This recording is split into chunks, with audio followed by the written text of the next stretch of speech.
নমস্কাৰ প্ৰিয় দৰ্শক ভক্তিবচন অনুষ্ঠানলৈ আপোনাক স্বাগতম জনাইছো আশা কৰো আপুনি ভালে আছে আৰু আকৌ এবাৰ আপুনি আমাৰ অনুষ্ঠানত উপস্থিত হৈছে আৰু প্ৰভুৰ বাক্য গ্ৰহণ কৰাৰ সুযোগ লাভ কৰিছে অশেষ ধন্যবাদ আপুনি আমাৰ এই অনুষ্ঠানত নিয়মিতভাৱে অধ্যয়ন কৰি থকা বাবে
বাটৰ পোহৰ প্ৰভু যীশু হে তেওঁ হে জীৱনৰ জ্যোতি এই জীৱনৰে বাট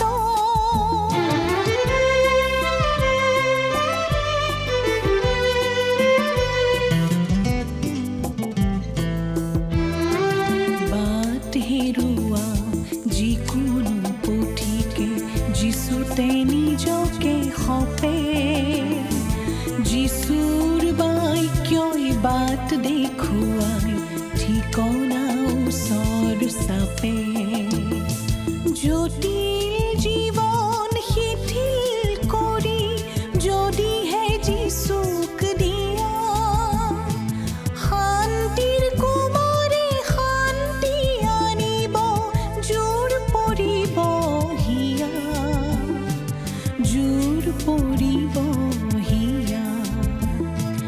জনসমুদ্ৰৰ একাকী যাত্ৰাত যীশু হে ডগৰীয়া এই জীৱনৰে বাটত মন পিছলোৱা ঘাটত কঁপিছে হিয়া যদি খোজতে পৰিছে জ্যোতি এন্ধাৰকে কৰি বাট ভাৱনা এৰিছে মতি এই জীৱনৰে বাট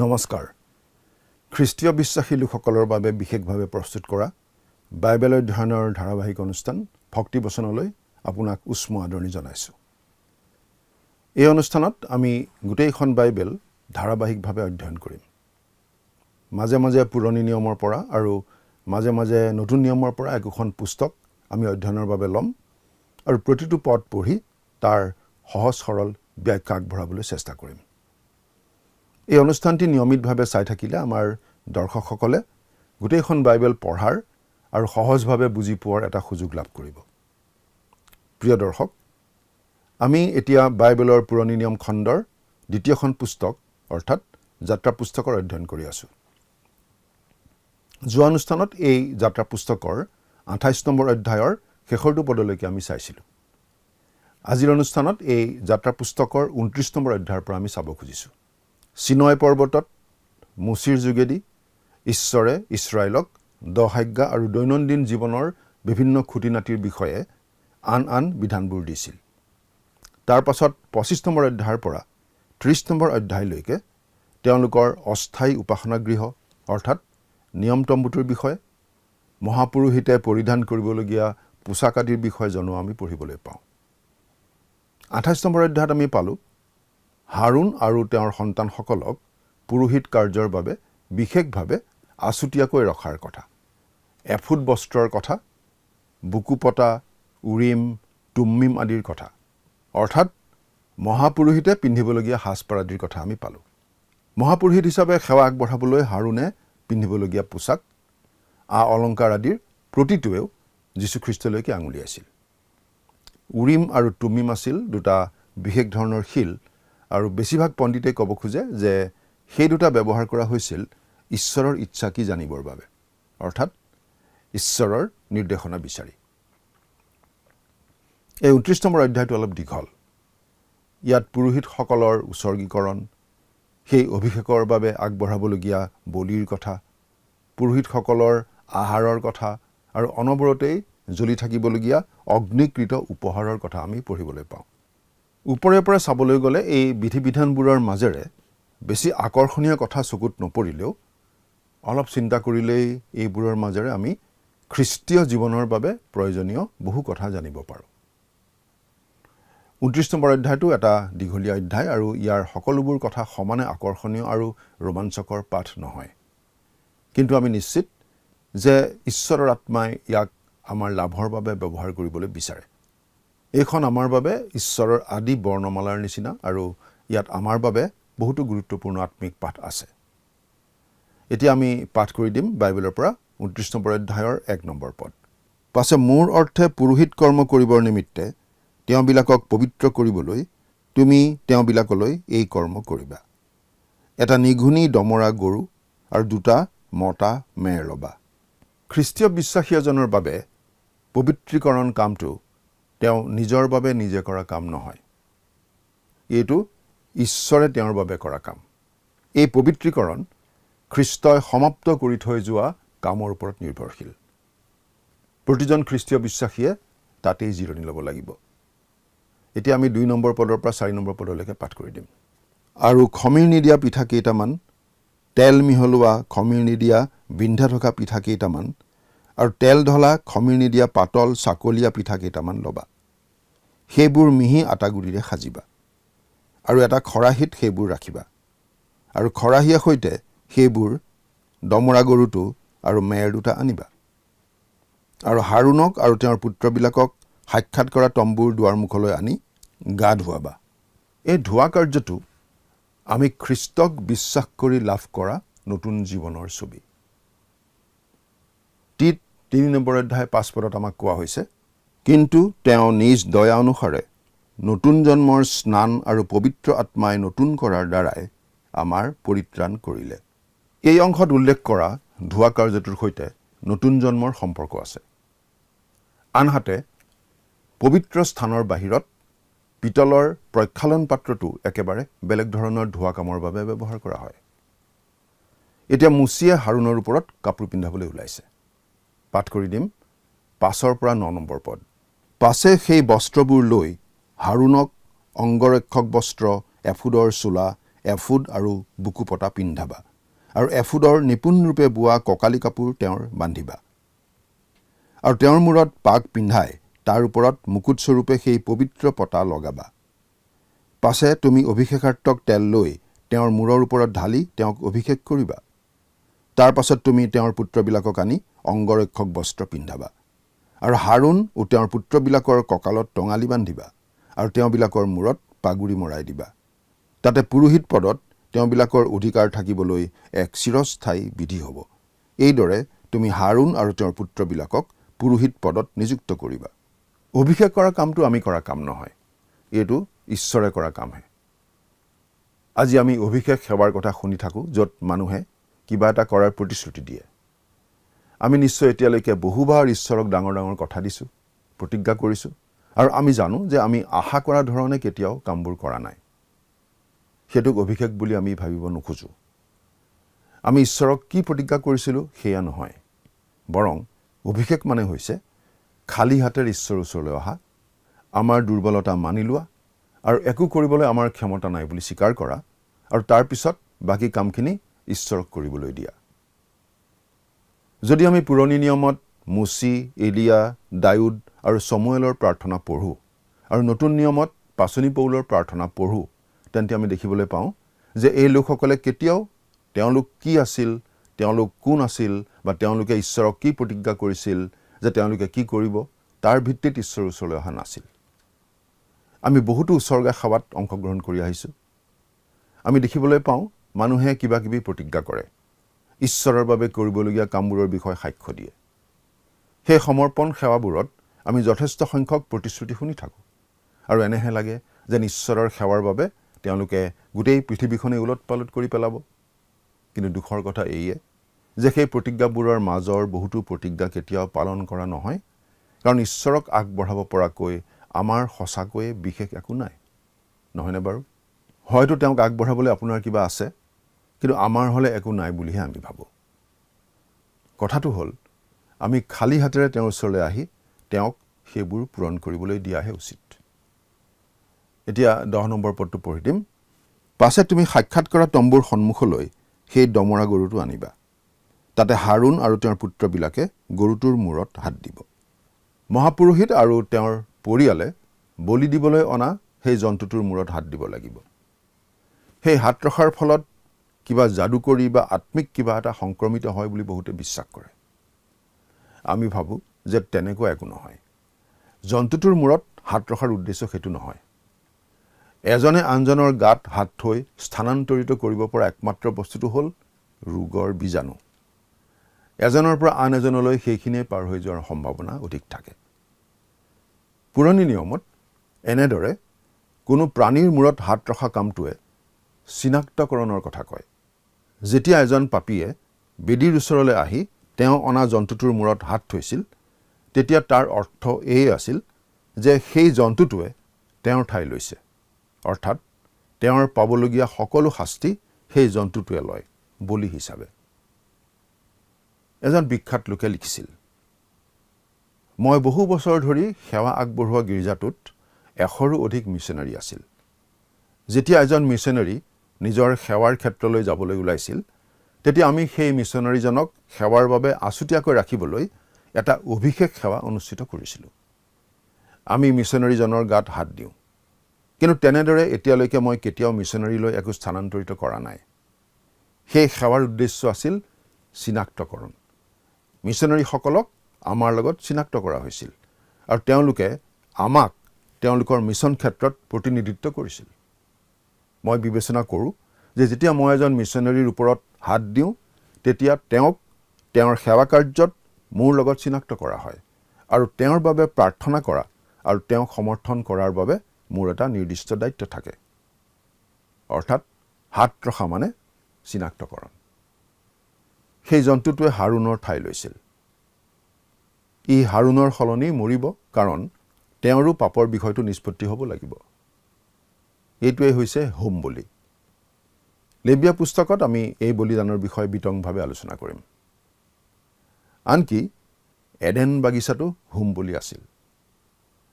আমি পিতলৰ বেদী বুলি চিনাক্ত কৰা বেদীটোক কেতিয়াবা হোম বলিৰ বেদী বুলিও কোৱা হয়, কাৰণ ইয়াতেই মূল বলিদান দিয়া হৈছিল। মূল বলিদান যিটো আছিল হোম বলি, আৰু ই হৈছে ঈশ্বৰে স্থাপন কৰা প্ৰথমটো বলি। এই বলিয়ে খ্ৰীষ্টৰ ব্যক্তিত্বক উল্লেখ কৰে। এই বলিয়ে খ্ৰীষ্ট কোন আৰু বেদীত তেওঁ আমাৰ বাবে কি কৰিছে সেই কথা জনায়। এতিয়া 11ৰ পৰা একেবাৰে 25 নম্বৰ পদলৈকে আমি পাঠ কৰি দিম। আৰু তুমি সাক্ষাৎ কৰা তম্বুৰ দুৱাৰমুখত জিহুৱাৰ সন্মুখত সেই দমৰা গৰুটো কাটিবা। পাছে সেই গৰুটোৰ কিছু তেজ লৈ আঙুলিৰে বেদীৰ শিঙত লগাবা আৰু বাকী তেজখিনি বেদীৰ মূলত ঢালি দিবা। আৰু তাৰ নাড়ীভুৰু ঢকা আটাই তেল, কলিজাৰ ওচৰত থকা তেলীয়া ভাগ, ঘিলা দুটা আৰু সেই দুটাৰ ওপৰত থকা তেল লৈ বেদীত দগ্ধ কৰিবা। কিন্তু সেই দমৰাটোৰ মঙহ, ছাল আৰু গোবৰ চাউনিৰ বাহিৰত জুইত পুৰি ভস্ম কৰিবা। সেয়ে পাপাৰ্থক বলি। পাছে তুমি প্ৰথমটো মেৰ ল'বা। তেতিয়া হাৰুণ আৰু তেওঁৰ পুত্ৰবিলাকে সেই মেৰটোৰ মূৰত হাত দিব। তুমি সেই মেৰটো কাটি তাৰ তেজ লৈ বেদীৰ ওপৰত চাৰিওফালে ছটিয়াই দিবা। পাছে তুমি মেৰটো খণ্ড খণ্ড কৰি তাৰ নাড়ী, ভুৰু আৰু ঠেং ধুই পেলাই খণ্ডবোৰৰ আৰু মূৰৰ লগত থবা। পাছে গোটেইটো মেৰ বেদীত দগ্ধ কৰিবা। সেয়ে জিহুৱাৰ উদ্দেশ্যে হোম বলি আৰু সুঘ্ৰাণৰ অৰ্থে জিহুৱাৰ উদ্দেশ্যে অগ্নিকৃত উপহাৰ। পাছে তুমি দ্বিতীয়টো মেৰ ল'বা। তেতিয়া হাৰুণ আৰু তেওঁৰ পুত্ৰবিলাকে সেই মেৰটোৰ মূৰত হাত দিব আৰু তুমি সেই মেৰ কাটি তাৰ অলপমান তেজ লৈ হাৰুণ আৰু তেওঁৰ পুত্ৰবিলাকৰ সোঁ কাণৰ মূৰত তেওঁবিলাকৰ সোঁ হাতৰ বুঢ়া আঙুলিত আৰু সোঁ ভৰিৰ বুঢ়া আঙুলিত লগাবা আৰু বাকী তেজখিনি বেদীৰ ওপৰত চাৰিওফালে ছটিয়াই দিবা পাছে তুমি বেদীৰ ওপৰত থকা তেজৰ আৰু অভিষেকাৰ্থক তেলৰ কিছু লৈ হাৰুণৰ ওপৰত আৰু তেওঁৰ বস্ত্ৰৰ ওপৰত আৰু তেওঁৱে সৈতে তেওঁৰ পুত্ৰবিলাকৰ ওপৰত আৰু তেওঁবিলাকৰ বস্ত্ৰৰ ওপৰতো ছটিয়াই দিবা তাতে তেওঁ আৰু তেওঁৰ বস্ত্ৰ তেওঁৰ পুত্ৰবিলাক আৰু তেওঁবিলাকৰ বস্ত্ৰ পবিত্ৰীকৃত হ'ব পাছে তুমি মেৰটোৰ তেল নেগুৰ নাড়ীভুৰু থকা তেল কলিজাৰ ওচৰত থকা তেলীয়া ভাগ ঘিলা দুটা সেই দুটাৰ ওপৰত থকা তেল আৰু সোঁ 5 পিৰা ল'বা কিয়নো সেয়ে নিযুক্তকৰণাৰ্থৰ মেৰ পাছে তুমি জিহুৱাৰ সন্মুখত থকা খমিৰ নিদিয়া পিঠাৰ সেই খৰাহিটোৰ পৰা এটা পিঠা তেল মিহলোৱা বিন্ধা থকা এটা পিঠা আৰু এটা পাতল চাকলীয়া পিঠা লৈ হাৰুণ আৰু তেওঁৰ পুত্ৰবিলাকৰ হাতত সেই সকলোকে দি দুলনীয় নৈবেদ্যৰ অৰ্থে জিহুৱাৰ সন্মুখত তাক দুলাবা পাছে তুমি তেওঁবিলাকৰ হাতৰ পৰা সেই সকলোকে লৈ জিহুৱাৰ সন্মুখত সুঘ্ৰাণৰ অৰ্থে বেদীত সেই হোম বলিৰ ওপৰত দগ্ধ কৰিবা সেয়ে জিহুৱাৰ উদ্দেশ্যে অগ্নিকৃত উপহাৰ পাপাৰ্থক বলি অগ্নিকৃত উপহাৰ এইবোৰৰ বাবে ঈশ্বৰে এনেদৰে বিধিবোৰ জনাই দিছিল এতিয়া আমি 26 পৰা 28 নম্বৰ পদলৈকে পঢ়ি দিম পাছে তুমি হাৰুণৰ নিযুক্তকৰণাৰ্থক মেৰৰ আমঠু লৈ দুলনীয় নৈবেদ্যৰ অৰ্থে জিহুৱাৰ সন্মুখত তাক দুলাবা সেই খণ্ড তোমাৰ ভাগ হ'ব হাৰুণ আৰু তেওঁৰ পুত্ৰবিলাকৰ নিযুক্তকৰণাৰ্থক মেৰটোৰ দুলনীয় উপহাৰ যি আমঠু দুলোৱা হ'ব আৰু উত্তোলনীয় উপহাৰ যি সোঁ 5 পিৰা তোলা হ'ব তাক তুমি পবিত্ৰ কৰিবা তাতে হাৰুণ আৰু তেওঁৰ সন্তানবিলাকে ইছৰাইলৰ সন্তানবিলাকৰ পৰা তাক পাবলৈ সেয়ে চিৰস্থায়ী বিধি হ'ব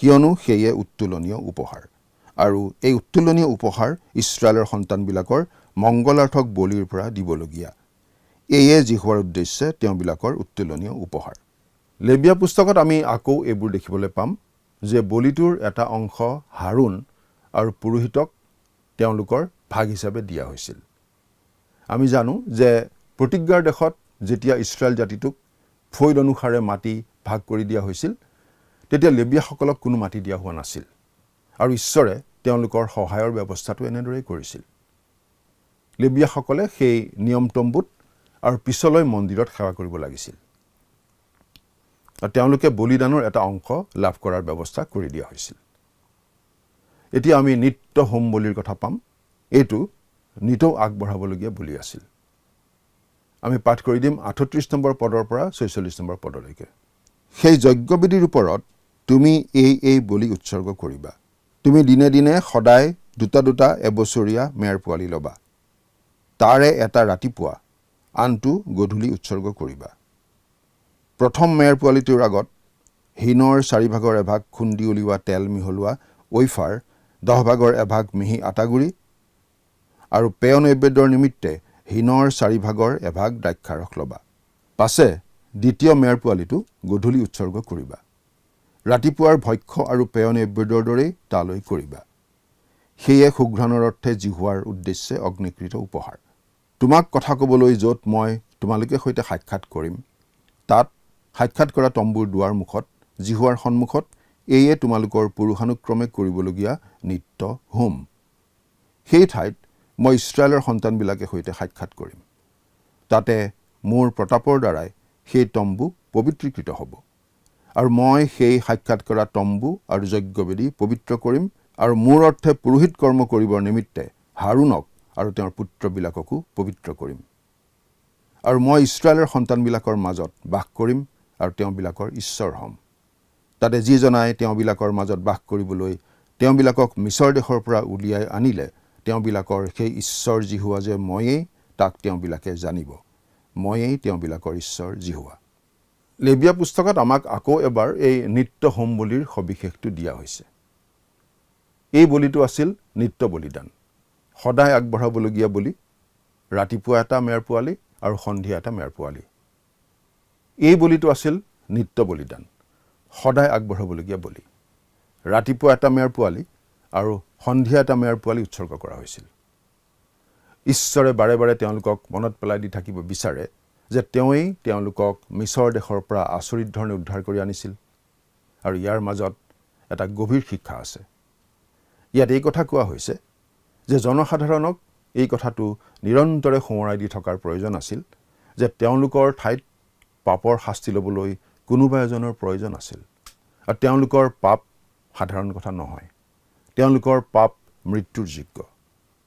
পাপৰ কাৰণে তেজ বোৱাই দিয়া হ'ব লাগিব।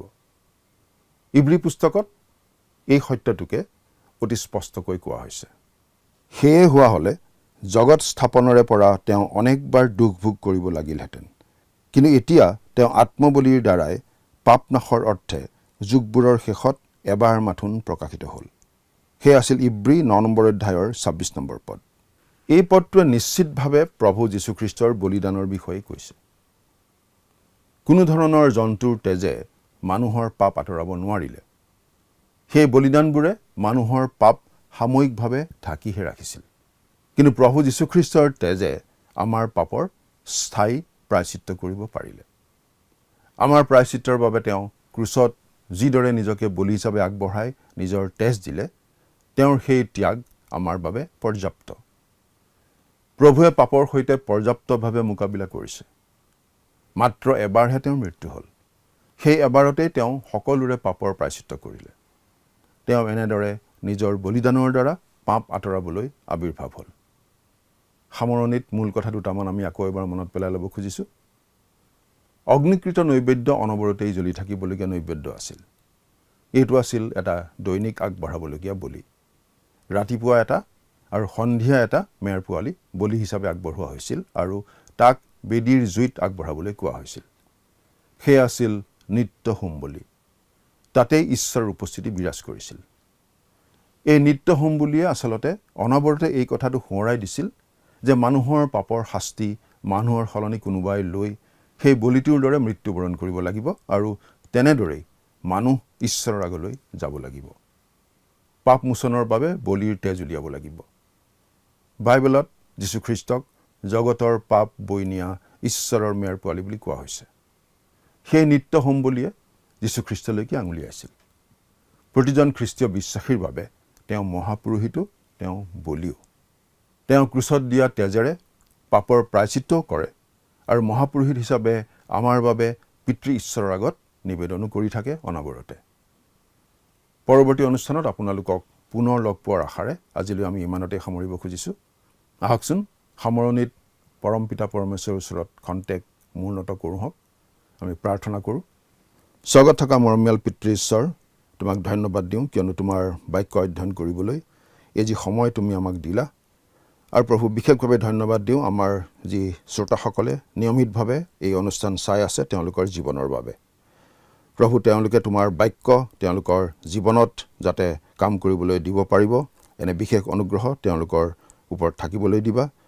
তেওঁলোকৰ জীৱনৰ যি জাগতিক প্ৰয়োজনসমূহ আছে সেইবোৰ পূৰণ কৰাৰ লগতে আত্মিক প্ৰয়োজনসমূহো তুমি পূৰণ কৰি থাকিবা। কিন্তু প্ৰাৰ্থনা আমাৰ মহান ত্ৰাণকৰ্তা নাছৰতীয়া যীশুৰ নামত আগবঢ়াইছোঁ। আমেন। প্ৰিয় দৰ্শক, আমি ঈশ্বৰৰ যি পবিত্ৰ বাক্য শুনিলোঁ আৰু এই বাক্যৰ দ্বাৰা আপোনাৰ জীৱনত ফলপ্ৰসূ হ'ব বুলি বিশ্বাস ৰাখোঁ। আপোনাৰ যদি কোনো বিষয় জানিবলগীয়া থাকে তেন্তে আমাক যোগাযোগ কৰিব পাৰে। ঈশ্বৰে আপোনাক আশীৰ্বাদ কৰক। নমস্কাৰ।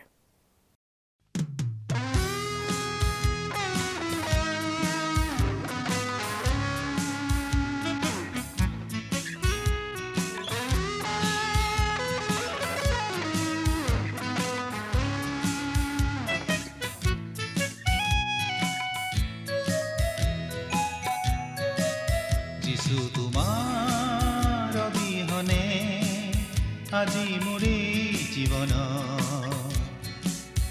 আৰু একো নিবিচাৰোঁ। যিছু তোমাৰ অবিহনে আজি মোৰ এই জীৱন আৰু একো নিবিচাৰোঁ।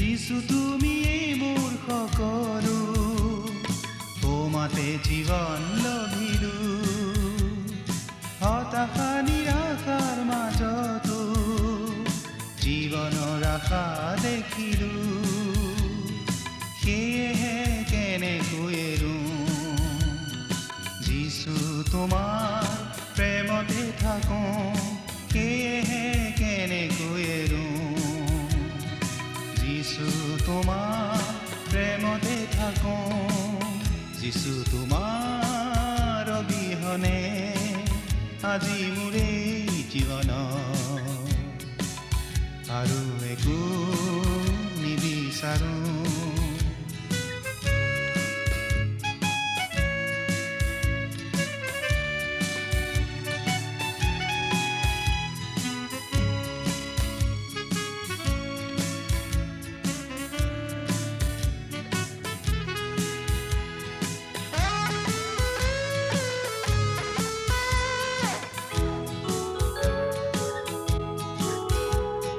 তুমিয়েহে বুজি পোৱা মোৰ জীৱনৰ দুখ যাতনাবোৰ প্ৰতিদিনে বহন কৰা মোৰ অসহনীয় বুজাবোৰ সেয়েহে কেনেকৈ এৰোঁ যিছু তোমাৰ প্ৰেমতে থাকোঁ সেয়েহে কেনেকৈ এৰোঁ যিছু তোমাৰ প্ৰেমতে থাকোঁ যিছু তোমাৰ অবিহনে আজি মোৰ এই জীৱন আৰু একো নিবিচাৰোঁ যিছু তোমাৰ অবিহনে আজি মোৰ এই জীৱন আৰু একো নিবিচাৰোঁ আৰু একো নিবিচাৰোঁ আৰু একো নিবিচাৰোঁ